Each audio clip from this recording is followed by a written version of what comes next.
Check this out, Mom. I can save $200 on a Microsoft Surface 3 tablet when I get a Lumia smartphone on AT&T Next. $200? For a college student like you, this is bigger than microwavable noodles. Whoa. Slow down, Mom. Save $200 on a Microsoft Surface 3 when bundled with any Lumia smartphone on AT&T Next. AT&T, mobilizing your world. Limited time offer. Select locations includes Microsoft Surface 3 64GB only. Microsoft Surface 3 requires 2-year agreement. Must activate wireless service on both devices. Early termination, activation, or upgrade and other fees, charges, and restrictions apply. See a participating store for all free details. Blog Talk Radio. We are the UR Tennis Network. Our mission is to be the voice of tennis. We enlist a team of passionate enthusiasts to promote our sport. We strive to bring interesting perspectives on the many spins of tennis. Our goal is to provide the learners of our sport with current news and information from many angles. We seek active participation from communities interested in tennis, but tennis is not interested in them. We are expanding our outreach. Tennis is a true lifetime sport that needs to be talked about, and the UR Tennis Network pledges to pursue this idea relentlessly. Welcome to the Parenting Aces radio show on Blog Talk Radio's UR Tennis Network. I'm your host, Lisa Stone, and we have another great show for you today. Before I bring on today's guest, though, I want to just make sure to wish everyone a very happy holiday season. I hope that you're getting to spend time with friends and family and getting to do some fun things on and off the tennis court over this holiday. It is kind of gloomy here in Atlanta today, but we're hoping for some sunshine later in the week. It's unseasonably warm here, which is very bizarre, but we're going to just enjoy that weather and maybe hit the courts a little. I don't know. I've got my college kid home for the holidays, and my child who lives here will be with us on Christmas Eve, and then my kid who lives in LA is coming. So it's a crazy time of year for us, as I'm sure it is for all of you listening out there. So let me tell you a little bit about today's guest. We have with us today Elliott McDermed, and I found out about Elliott through my friend Ross Greenstein, and you'll know Ross if you've been listening to this show. Ross was the creator of Scholarship for Athletes and helped our family tremendously during the college recruiting process. But Ross texted me, a few weeks ago, I guess, and said that I needed to reach out to Elliott and needed to get him on my show because Elliott, as a junior coach, has had some tremendous success with the kids that he works with, and Ross felt like my listeners could benefit from hearing from Elliott and hearing about his philosophy on coaching juniors. So I'm really looking forward to picking Elliott's brain today about how he feels that his method or methods of working with junior players has resulted in such great success in terms of kids being offered scholarships to college and positions on college teams at the D1 level, but also at other levels as well. And so I think Elliott is going to shed some light on some things for those of you out there still in the junior tennis world that hopefully will help you and help your child as you continue along this journey. So before I bring Elliott on, I want to go to a quick commercial, and when I come back, we will have Elliott McDermed. Warning. Orthopedic surgeons are seeing an increase in overuse injuries when young athletes perform the same repetitive, stressful motions over and over. Pitching, tennis, weight training, even long swimming workouts can cause overuse trauma that may require surgery. If your kids play and train hard, visit orthoinfo.org or stopsportsinjuries.org. A message from the American Academy of Orthopedic Surgeons and the American Orthopedic Society for Sports Medicine. Welcome back to the Parenting Aces radio show on Blog Talk Radio's UR Tennis Network. I'm your host, Lisa Stone. I would love to have you call in if you would like to chat with us today. Our number, as always, is 714-583-68. Again, 714-583-6853. We'd love to have you call in. And without further ado, let me bring Elliott McDermed on the line with us. Elliott, welcome to the show, and thank you so much for being with us. Hi, Lisa. Thanks for having me. Really appreciate it. So just in terms of giving our listeners a little bit of your background, you have coached at pretty much all levels of the game, from juniors to college to working with USTA player development, and are a player yourself. So what am I leaving out? Give us a little bit of your tennis history.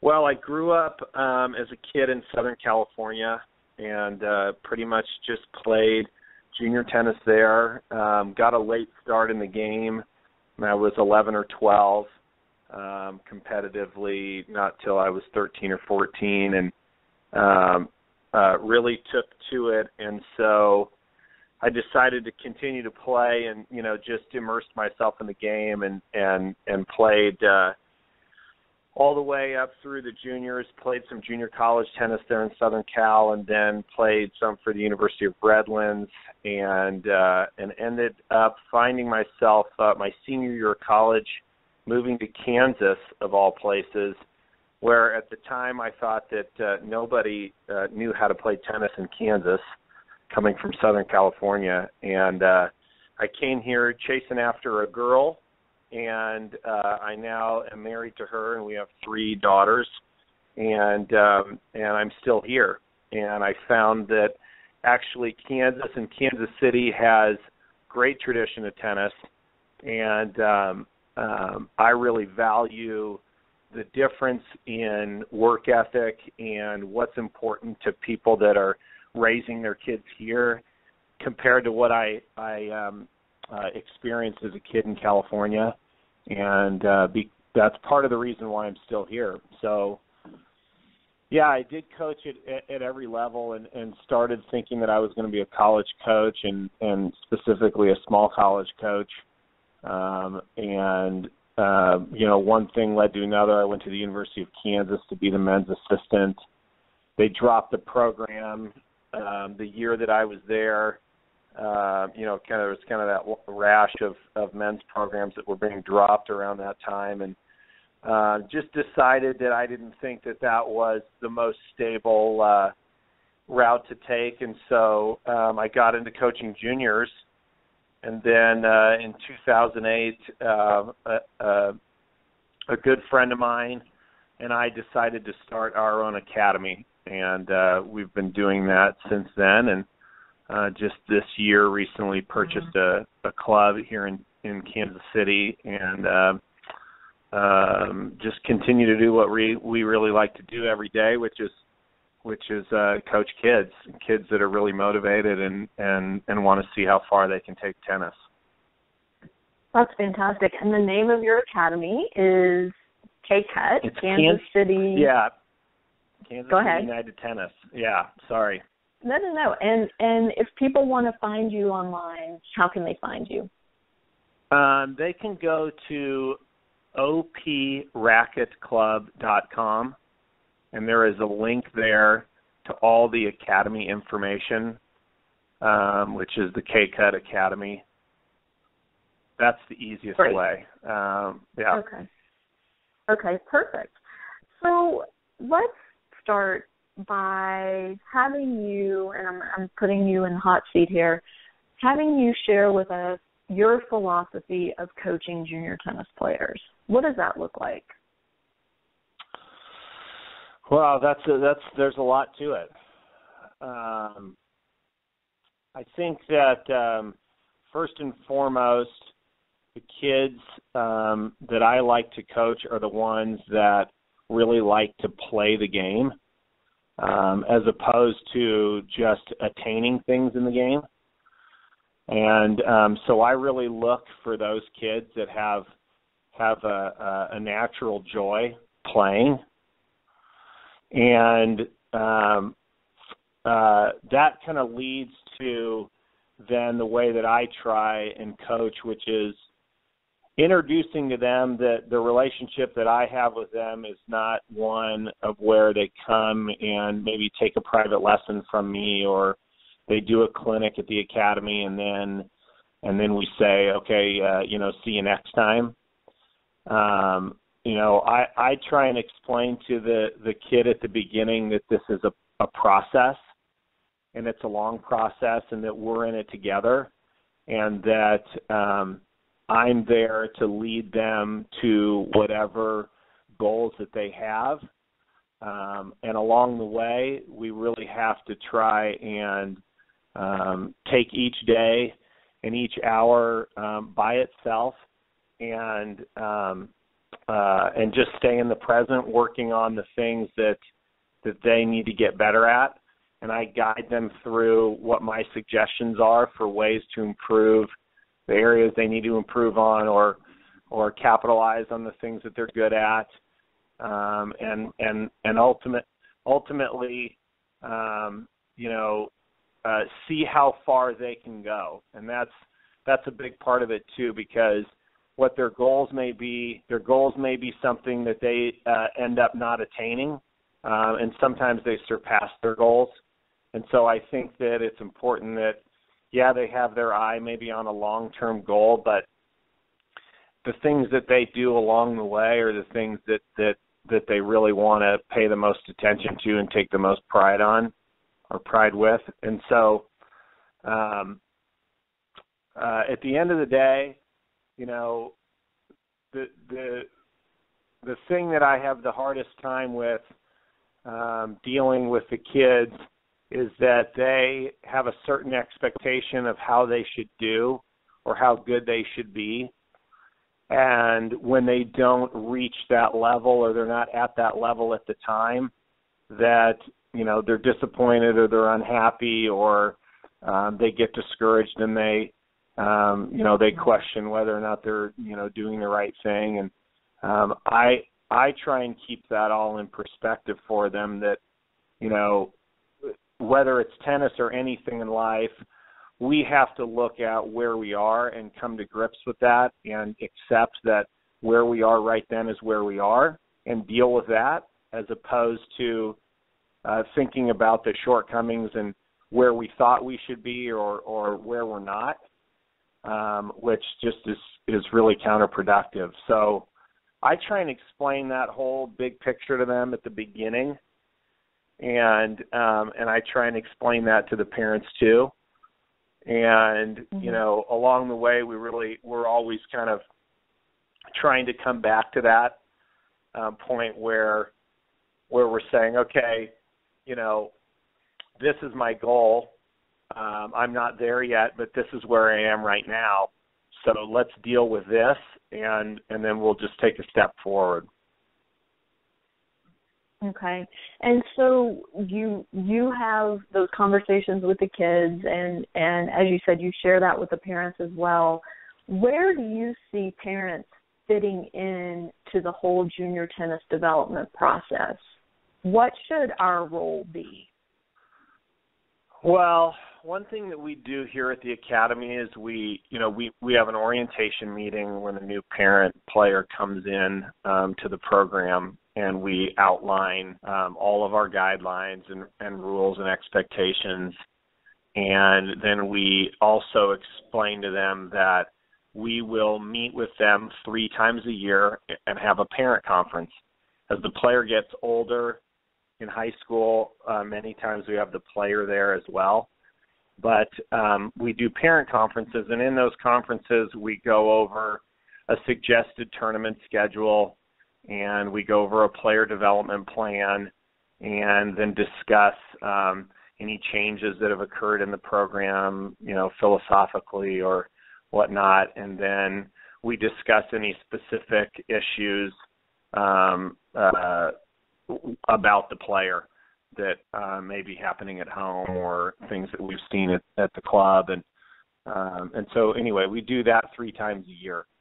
And so within those conferences, we try and talk about that triangle between the parent, the player, and the coach, and how everybody fits in, and how the parent can best be a part of the process. I think the parent, and this has changed with me over the years, I think the parent's role is a huge part of a successful junior tennis process, because the parent is spending a tremendous amount of time with the player, whether it's going to tournaments or just time at home and raising their child. Whereas, as important as tennis seems to be to the player, and as important as the coach seems to be, it really comes down to how well a parent is doing from their end. That I think ultimately decides the success of the whole process. And the reason I say that is because I think it's a kid that has a healthy life at home with their parents brings that to their tennis.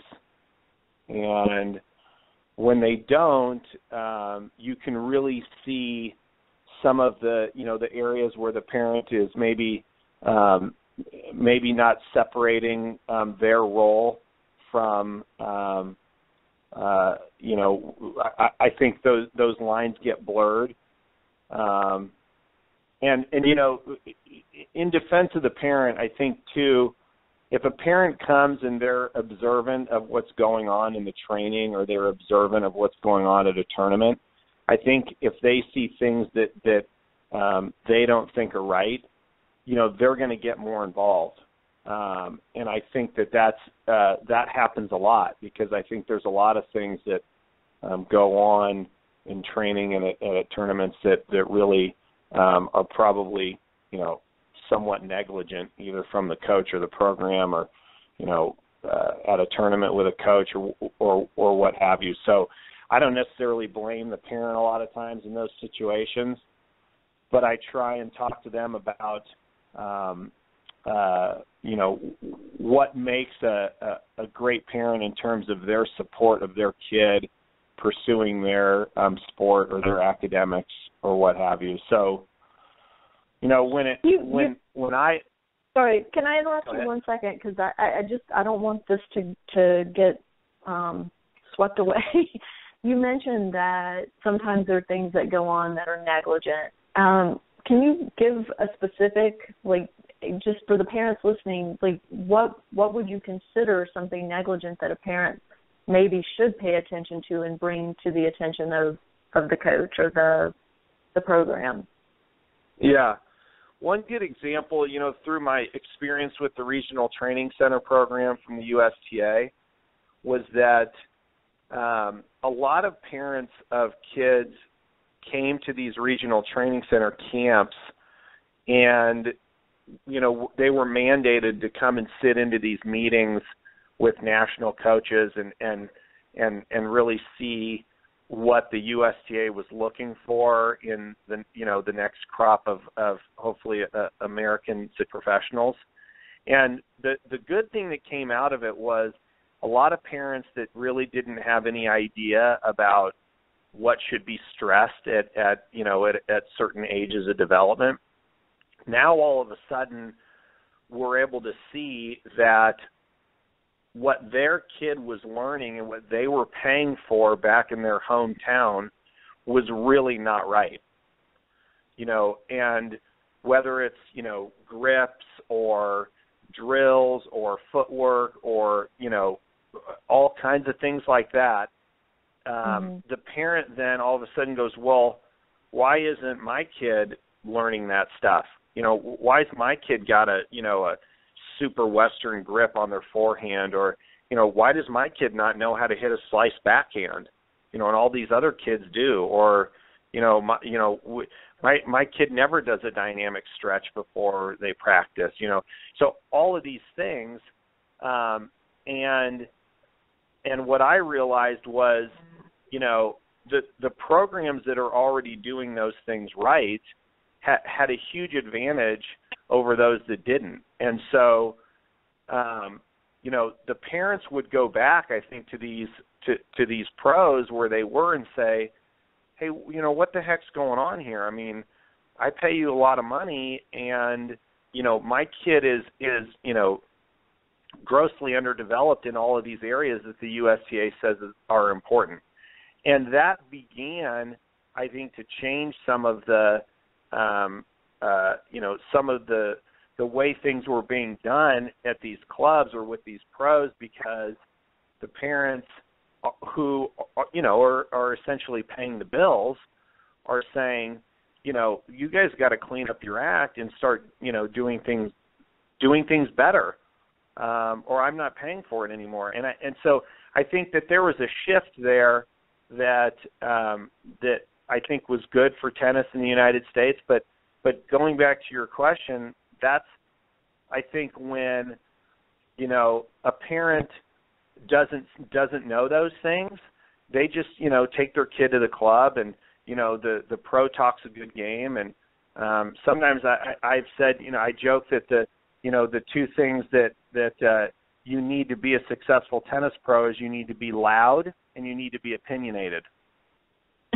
And if you're loud and opinionated, people are going to listen to you. And pay you lots of money. And pay you lots of money. And then before it's too late, your kid's 15 or 16, and what's done is done. Right. And, it's very hard to fix things at that point. It's kind of like going to you go and get your car fixed, and the mechanic tells you, X, Y, Z is wrong with your car, and it's going to cost this much to fix it. And you're kind of standing there going, well, okay, I mean, that's what he told me I needed to do. So I don't really know. And, right. Who knows if that's really wrong with your car. And we've had a lot of that in tennis where, people are just kind of like, okay, well, this pro, I mean, he's talking pretty loud and he sounds like he knows what he's doing, and I guess that's what we got to do. Yeah, very true. Sadly, been there, done that.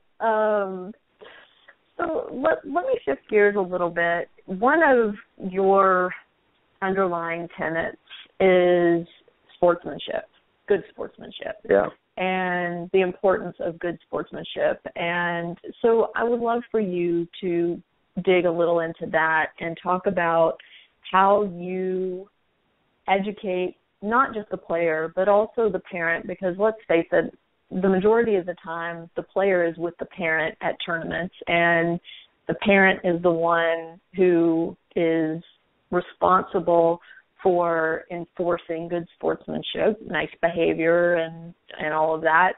How do you educate the players, but also us parents, about how to effectively enforce what you deem to be good sportsmanship? That's a good question. The reason why I feel that sportsmanship is important is because when I was younger, I didn't have very good sportsmanship.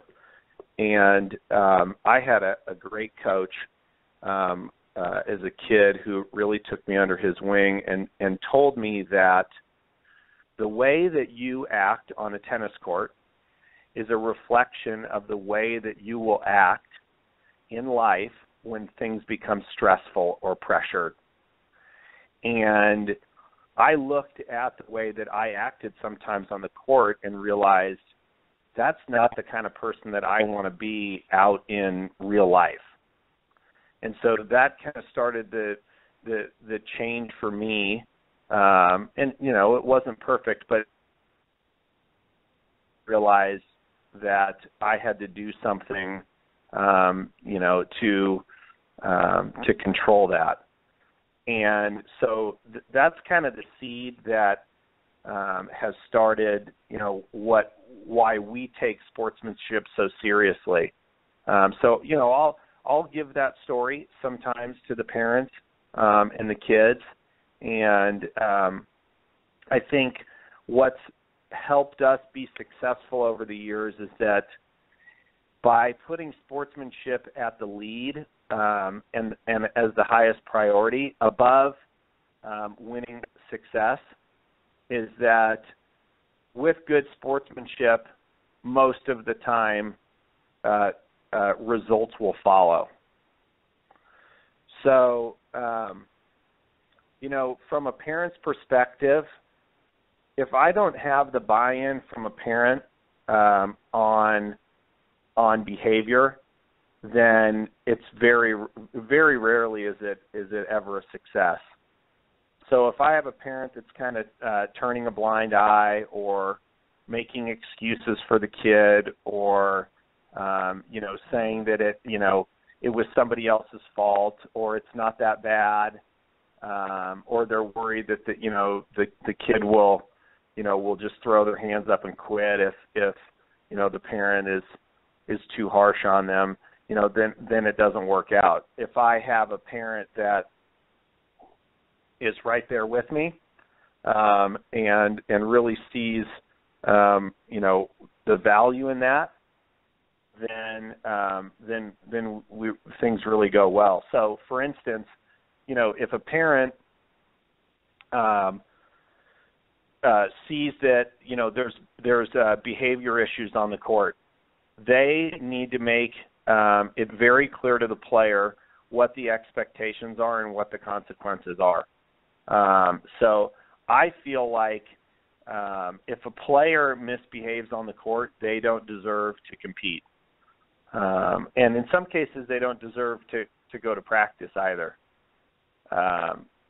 So, that can manifest itself in a whole bunch of ways, whether the parent is walking out on the court and literally physically removing the kid from the match, or whether it's a imposed suspension from the parent or the coach.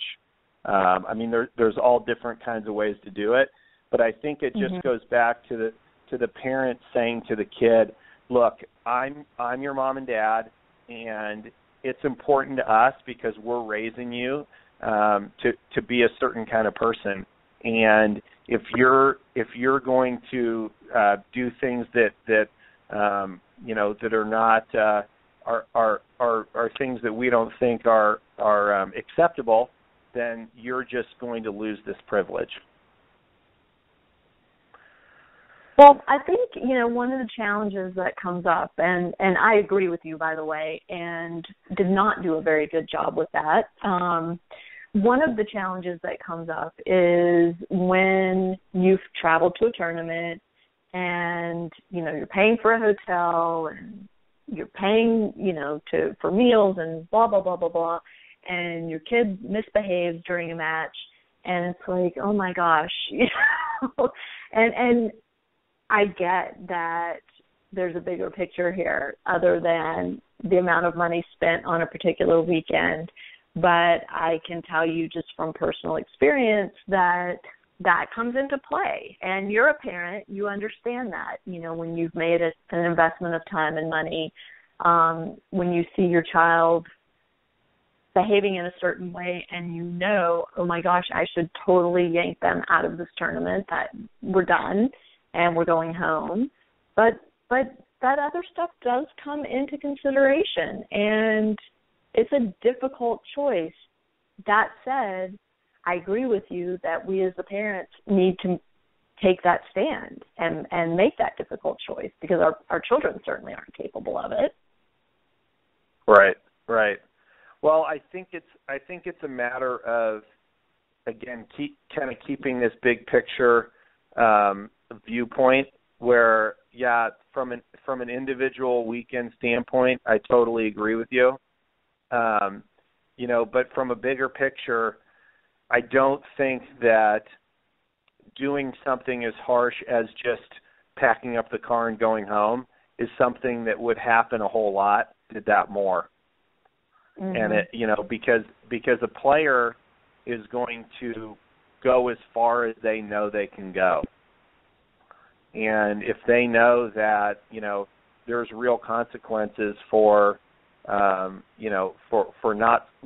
following the guidelines, then they're going to toe the line more pretty quickly. So, normally the feedback that I get from players, who have parents who are pretty soft on them is they just know they're pushovers. And so the player is very good at, figuring out how to manipulate the situation in terms of just, kind of keeping things going, because they know that ultimately the parent's going to cave and allow them just continue on. Right. So No, the kids parent, are pretty smart. The parent just, yeah, they're really smart, and it's funny how much they'll tell the coach compared to what they'll let the parent in on. And so the parent has to be smarter than that. I mean, the parent has to just be able to say, you know what, these are my convictions. I want my kid to grow up to be, a healthy, responsible adult, and tennis is the avenue that's really happening in. And so if that's what I want, then I need to have those clear guidelines and expectations set. I mean, that's what it all goes back to. I mean, if you could ask me what the most important thing that I do on a daily basis, and my answer would be that I use tennis to help these kids learn how to be successful, healthy, responsible adults through the game. Well, that's a fantastic gift you're giving to them. Well, and I think too that it the reason why I feel that way is because that's what it did for me. And this is probably true more in other individual sports, but specifically in tennis, the things that you're going to deal with in life, you can really kind of go back and draw upon experiences that you had in the game, successes and failures, that really, that are tools that you then can use to cope with those real world issues. Because if we're on a tennis court, the failures are not they're not real failures. I mean, they're just game failures. And the consequences are not real consequences. They're safe consequences. They're in the confines of a sport, of a tennis court, and when the player fails miserably, nothing really happens bad in their life. I mean, they go home, they still have a bed and a house and food and life goes on. Whereas, if we take that then to real life and something, somebody really screws something up, there can be really devastating consequences. So if you're going to arm your kid with the ability to deal with challenges for the rest of their life, why not do it in the confines of a safe experience like a sport like tennis? I love your perspective on failing in tennis. I will tell you that personally, and I have seen it in others, it's hard to keep that perspective. And, losing a tennis match can seem like the end of the world to the player and to the parent. And there are some coaches who respond that way as well, that it's the end of the world. So I think your approach to wins and losses is a really healthy one that I wish more people, coaches, players, and parents could adopt. I don't know how you got to that place, but I think it's pretty awesome that you're at that place, that you can look at it that way. Well, I think we talk about it a lot, and I think it helps to have some really good mentors, whether they're older kids in the program that are being relatively successful, or we have alumni that have gone off and played college tennis, and then they come back. We have a lot of them that come back and work for us, and we have a lot of them that will come back and play, if they're in college, and they'll play in the off seasons, or sometimes they're even done with college and they'll come back and just jump into practice, or, stop and talk to the kids. And that really helps, because for parents and for players, they can see, this is what happens after, we're all done with this, this crazy junior tennis process. This is what this is what the result is, and for them to be able to see that and to know that, that kid and that parent went through all the same stuff that they're going through, that helps, just kind of lend credence to what we're doing. But, I think we have a lot of parents here who don't really buy into that philosophy, even though they say they might. If you ask them, they'd say, yeah, for sure we do. And then they just hide it better. But, again,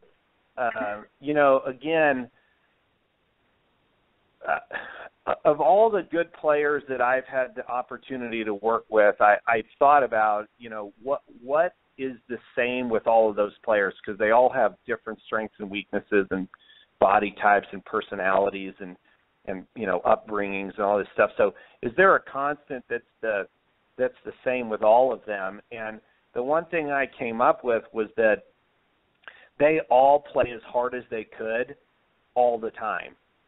And they all had the ownership of their game 100%. As opposed to, a parent really or a coach really riding the ups and downs of the successes of the player. And then the player picks up on that and says, well, gosh, if I win, everybody's really happy. And if I lose, everybody's really bummed out. So, I have a responsibility to try and keep everybody happy and keep everyone from being disappointed. And so whatever percentage of that, of themselves that is, it's 20% or 50% or 10% or 1%.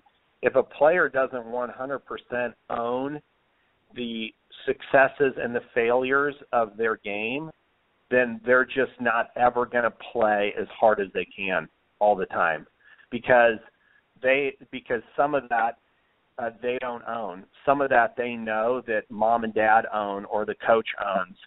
And so they're going to get to a certain point and they're just going to stop. They're just going to stop trying. Or they're going to try for a little while and then they're not going to try. Right. And this is when burnout sets in, right? It's a lot of pressure on a kid to feel like everybody's happiness is on their shoulders. And, what kid wants that? And so I think that's where we do see a lot of burnout. And, given the number of kids you've coached who have gone on to successful college tennis careers, how do you help avoid that burnout? Because there's only so much you can do, right, as the coach. Yeah.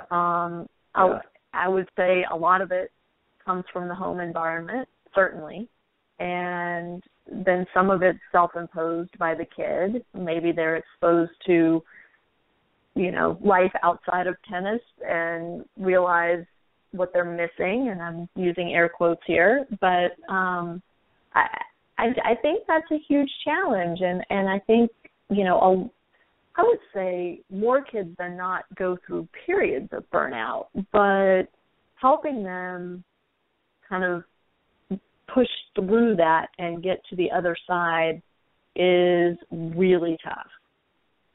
Yeah, it is. And and we lose some of them.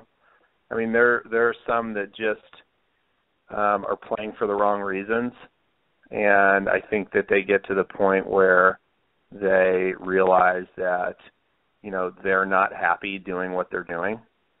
And normally, I'm able to honestly agree with them or disagree with them. And sometimes I agree.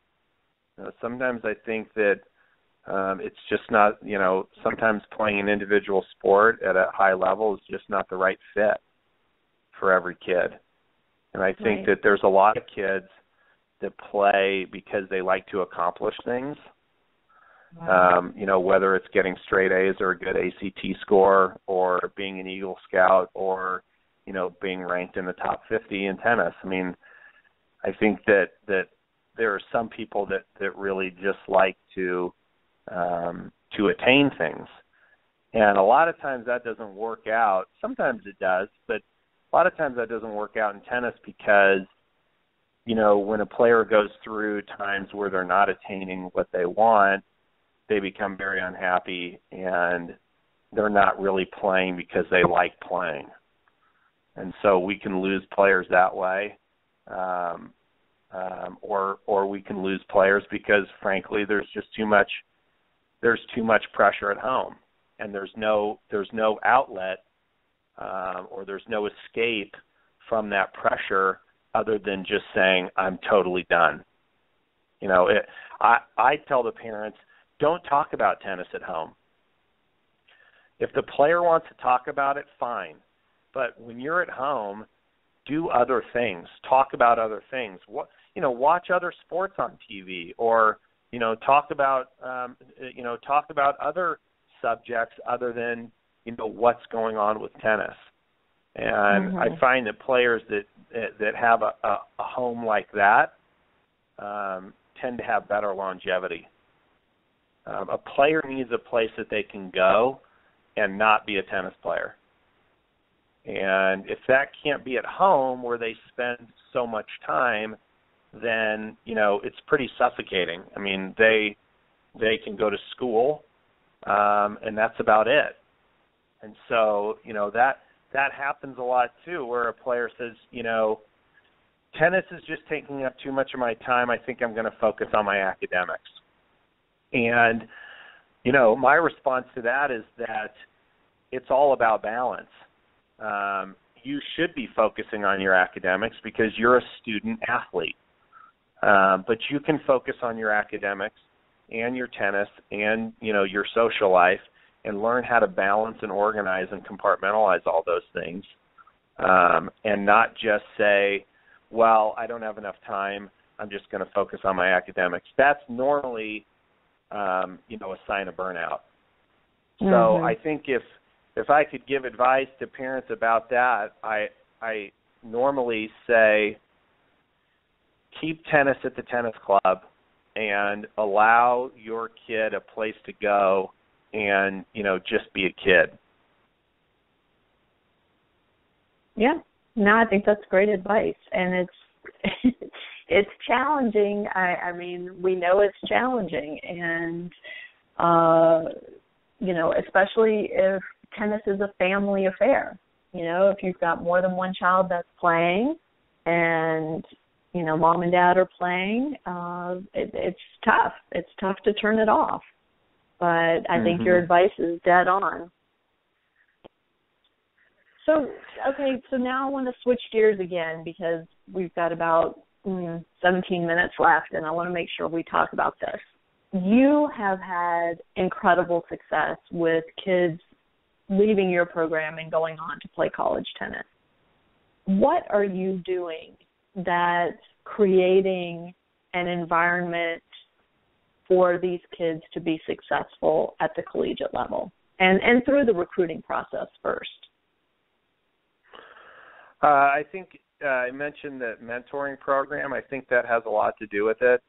We have a lot of great examples of kids that have played at a really high level in college tennis, but we also have a lot of examples of kids that play at every level, whether it's Division III or II or NAIA.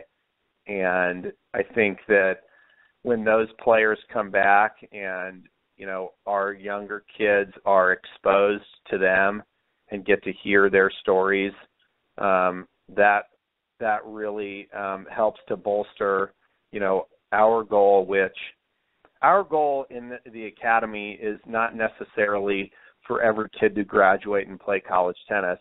It's to get them to the point where they have the skills that are good enough for them to choose whether or not they want to play college tennis.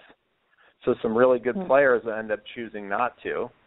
But we don't ever want a player who just isn't good enough to go and play somewhere where they would be happy. So I think that, that tradition of having kids go and play at all these various collegiate levels has really helped us. And that, our goal, again, is to give them the opportunity to do that and to, talk through all of the advantages. I mean, for the people listening right now, the advantages to being a student athlete in college as opposed to just a student are huge. You know, we can go through whether it's the tutoring, the academic support, choosing classes before the regular student body, being part of a team, the traveling, a lot of times all the equipment, the medical, just, you know, the list goes on. And then not to mention what happens after college, where if you list on your resume that you played, you know, college athletics, you know, your stock goes up so big in the hiring process. And so, you know, all of these things are part of what we talk about, that, you know, that kind of feed into this goal of being a student athlete. And you know, the other big one is something I say all the time, you know, especially when kids are debating whether or not they want to continue playing once they get a car and they've, you know, got a big time social life, is, you know, should I keep playing? Is this worth it? And I always say to them, there are two kinds of people in the world. There are players and there are spectators, and this goes for everything. It doesn't just deal with sports, but, you know, do you want to be on the field or do you want to be in the stands? And that translates to, you know, what kind of business you do, or your profession, or your employment, or whatever it is that you do in life. You know, you can be right in the middle of things and really get after it, or you can be on the fringe and just kind of like be watching, you know. And so that's really a big tenet of what we talk about here, is that we want these kids to be players in life, you know, and not spectators, and not sit on the side and watch somebody else, you know, really go after it. You know, we want them to realize that, you know, being on the field is more fun, it's more exciting, and it's more fulfilling. Mhm. Yeah, I I'm with you 100%. So, what is your role as the junior coach during college recruiting, during that whole, let's say, you know, sophomore, junior, senior year of high school? We do a timeline for them where we give them dates where they have certain things that they need to have done, whether it's a resume or an email out to, you know, between 20 and 30 schools, follow up with a YouTube link to a video, and you know, the list goes. Oh, we lost you, Elliott. Hello. I'm hoping you're still here. Oh, are you there? Yep, I'm here. Okay, so last thing we heard was the link to the YouTube video. Yeah, and just that, you know, there are these benchmarks that they need to hit along the way until they get to the junior year, when they begin to have meaningful communication with the coaches. And that's where then, you know, we as the coaches get involved in talking to the coaches and inviting them to the academy. We have a lot of coaches that come here and scout here at the club.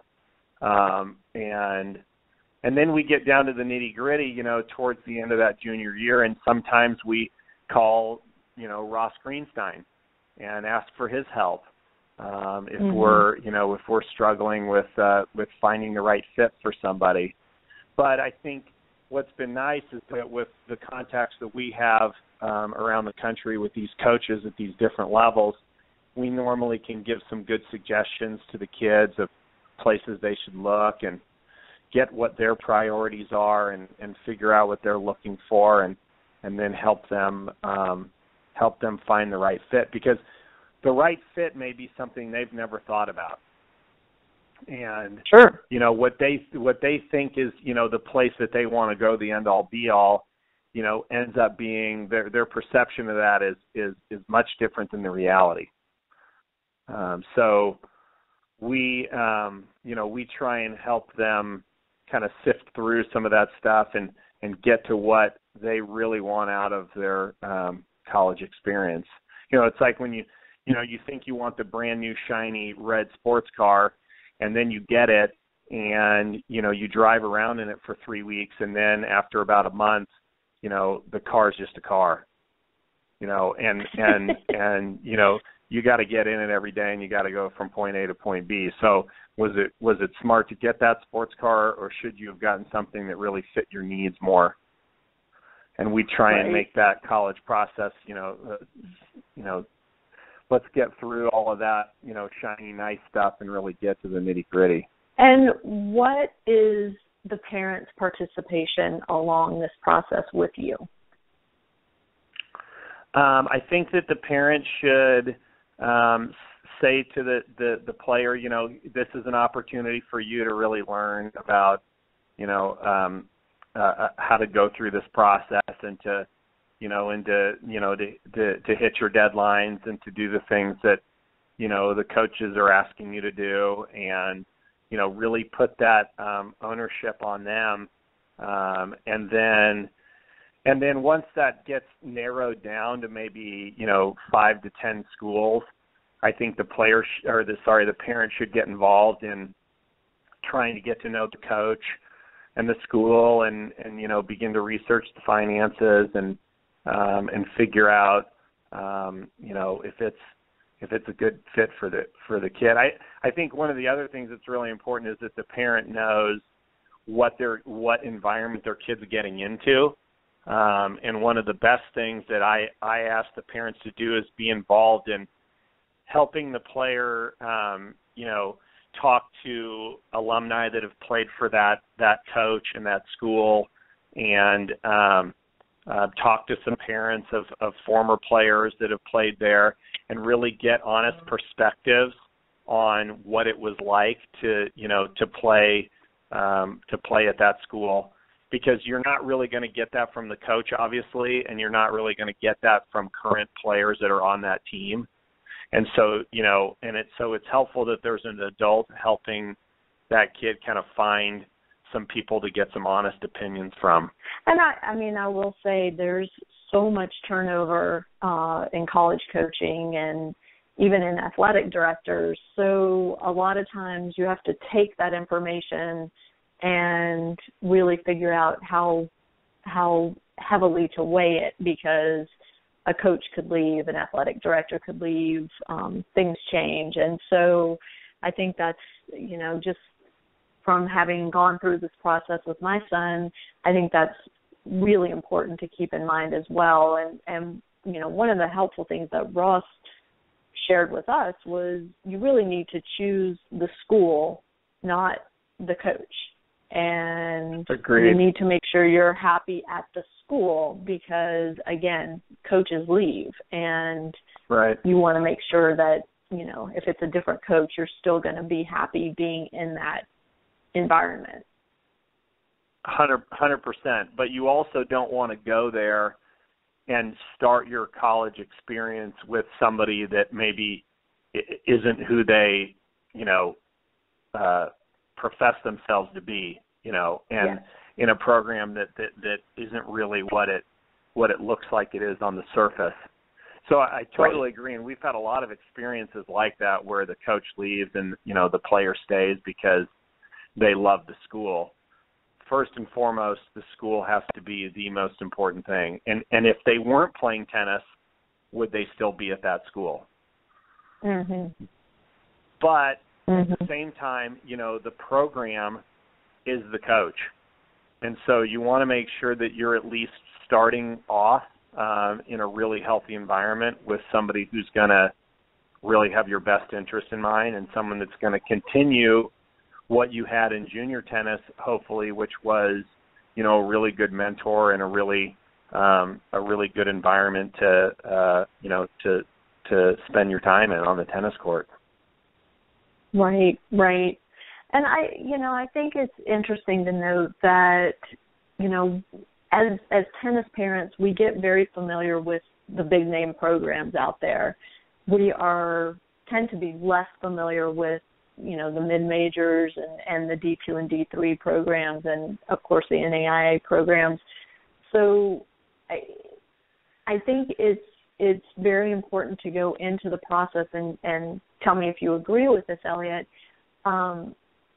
understanding that there is a big difference between a UCLA and I don't know, Bakersfield Community College. I mean, there is a big difference in budgets. There's a big difference in, perception of the importance of the program. And so to make sure that you're not going into it with unrealistic expectations. Right. Yeah, I think that that fit is really important, and it's important to ask the player what they want out of the program and what their priorities are. I'll give you an example. When we talk about whether or not a player is best fitted to go Division I or Division III, and Division III is so good these days that a lot of times that's the same player that could go either way. And right. One of the biggest things that turns one way or the other is, a player that says, I'd like to study abroad for a year or a semester. And, that's almost for sure that they're not going to go play Division I at UCLA. Right. Because, again, the sport really comes first in a big-time program, SEC or Big Ten or ACC, what have you. And, that player may be better fitted, to go to Middlebury or to Emory, and be able to go and travel abroad, and study abroad for a semester or a year. So, you have to really, that's just one example, you have to really ask the players a lot of questions about what they want, as opposed to just what school do you want. Right. And, part of the toughness of this is how many kids at 17 can answer that, because they have limited life experience. They may not know what they want long term. They may know what they want right now, but that could change after a year or even a semester in college. So it is challenging, and, I think having a junior coach like you who is supportive of the process and who understands the process to help the player think through all of these things, but also to help us parents think through all of these things so that, we really are in and considering all of the different facets when going through the decision making. It's tough, and let's face it, college, you think junior tennis is expensive, college is crazy expensive these days, especially if your child's at a private university like mine is. And it's not just the tuition cost. There are lots of other costs involved. And the scholarship money, especially on the boys' side, a majority of the time does not cover 100%, and a lot of times not even 50%. So we have to be realistic as parents, too, about what we can afford and what we're willing to afford. Right. Yes. And I think that that's part of the reason why Division III has improved in the level of play in recent years, is because, I think especially on the boys' side, people are looking and analyzing what they're going to spend, and they end up sometimes spending more to go to a Division I than they would to go to a Division III. And right. I think that that's part of the parent's role as well, is to say to their kid, and you don't want to do this, but a lot of times you do. You have to say, look, this is what we're capable of spending, or this is what these are what our boundaries are. As mm-hmm. we want you to choose your school, but these are what our boundaries are. And so as opposed to just opening it up and kind of just saying, okay, well, you can go wherever you'd like to go. I think that's sure. important for the parent to sit down and have that discussion with the player too.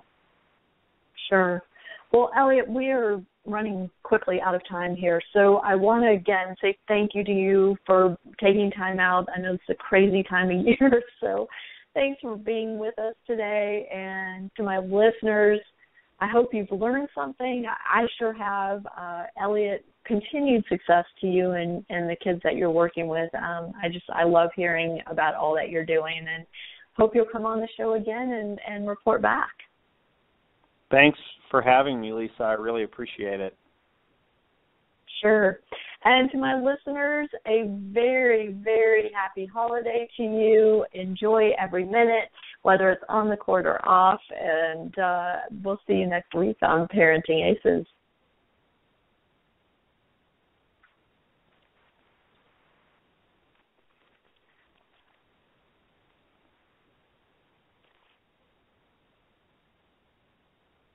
What's better than all pumpkin everything? Everything you need on GoPhone from AT&T. It gives you unlimited talk, text, and data usage with the first 1.5 gigabytes at high speed. Plus, it's only $40 a month after a $5 auto refill discount. AT&T, mobilizing your world.